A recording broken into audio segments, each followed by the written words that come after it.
Hi అండి, welcome to our YouTube channel. చాలామంది comment అయితే చేస్తున్నారు, అన్న pending for MPDO approval least 1 అలాగే లీస్ట్ 2 లీస్ట్ 3. మరి వీళ్ళకు ఎంపీడీఓ గారు ఎప్పుడు అప్రూవల్ చేస్తారు అనేది అందరికీ ఉన్న డౌట్. అలాగే ఎప్పటి వరకు వాళ్ళకి ఇల్లు వస్తుంది అనేది మెయిన్ డౌట్. ఈ రెండింటి గురించి వీడియోలో మాట్లాడుకుందాం. వీడియో ఎక్కడ స్కిప్ చేయకండి, లైక్ చేయండి, సపోర్ట్ చేయండి. ఇలాంటి మరెన్నో న్యూస్ ఎప్పటికప్పుడు మీకు అందించే ప్రయత్నం చేస్తాను. అలాగే కామెంట్ సెక్షన్లో కామెంట్ చేయండి, వీటి గురించి మాట్లాడుకుందాం. వివరాలకు వెళ్ళిపోతే లీస్ట్ 1లో గురించి మాట్లాడుకున్నట్లయితే, ఇప్పుడు ఆల్రెడీ ఫస్ట్ విడతకు సంబంధించి ఇందిరా మిల్ అయితే పంపిణీ కార్యక్రమం అయితే అయిపోయింది. అది మీ అందరికీ తెలిసిందే. దాదాపు 4 లక్షల ఇళ్ళ వరకు అయితే పంపిణీ చేశారు. సెకండ్ విడతకు సంబంధించి వచ్చే ఆర్థిక సంవత్సరం అంటే మార్చిలో ఆర్థిక సంవత్సరం ఉంటుంది కాబట్టి కొంచెం ఇందిరా మిల్లకు సంబంధించి మరింత బడ్జెట్ కేటాయించి ఏప్రిల్లో సెకండ్ విడతకు సంబంధించి మంజూరు పత్రాలు పంపిణీ చేస్తాం, అలాగే ఇండ్ల కార్యక్రమం చేపడతామని చెప్పేసి 2 డేస్ బ్యాక్ మంత్రి పొంగులేటి శ్రీనివాసరెడ్డి గారు ప్రెస్ మీట్ పెట్టడం జరిగింది. అయితే ఇక్కడ మీరు గమనించాలి ఏంటంటే, ఆల్రెడీ మరి ఇండ్లు అయితే ఇస్తామంటున్నారు, మరి మాకేమో పెండింగ్ ఫర్ ఎంపీడీఓ అప్రూవల్ చూపెడుతుంది. మరి ఎప్పుడు ఈ పెండింగ్ ఫర్ అప్రూవల్ పోతుంది, మరి కలెక్టర్ అప్రూవల్ ఎప్పుడు వస్తుంది, పెండింగ్ మన కలెక్టర్ ఎంపీడీఓ గారు ఎప్పుడు అప్రూవల్ చేస్తారని చెప్పి మీకు డౌట్ రావచ్చు. చాలామంది అడిగేది కూడా అదే లీస్ట్ 1 లీస్ట్ 2లో.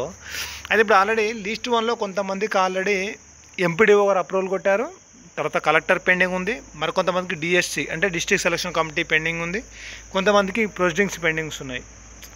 అయితే వీళ్ళందరికీ ఇప్పుడు ఆల్రెడీ ఫస్ట్ విడతకు సంబంధించి మీ విలేజ్కి సంబంధించి ఏవైతే ఇండ్లు ఉన్నాయో అవి పంపిణీ కార్యక్రమం అయిపోయింది కాబట్టి సెకండ్ విడతలో ఇప్పుడు ఎవరికైతే ఎంపీడీఓ గారు అప్రూవల్ కొట్టి కలెక్టర్ పెండింగ్ ఎవరికైతే చూపెడుతుందో వాళ్ళందరికీ సెకండ్ విడతలో అంటే వచ్చే సంవత్సరం ఏప్రిల్లో ఇందిరా మిల్ అయితే పంపిణీ ఉంటుంది.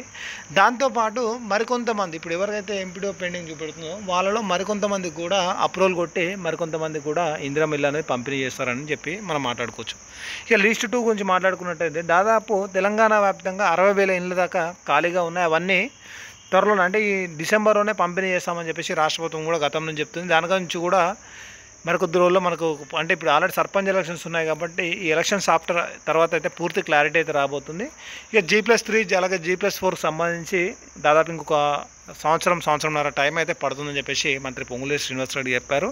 మొత్తానికైతే L2 వాళ్ళకు కూడా త్వరలోనే అంటే ఇందిరా మిల్లకు సంబంధించి స్థలంతో కూడా 5 లక్షలు కూడా పంపిణీ చేస్తామని చెప్పి చెప్తున్నారు. కానీ ఎగ్జాక్ట్ డేట్ అయితే చెప్పలేదు. వాళ్ళ కోసం ఒక ప్రణాళిక అయితే సిద్ధం చేస్తాం, దాని గురించి కూడా క్యాబినెట్లో చర్చిస్తామని చెప్పి చెప్తున్నారు.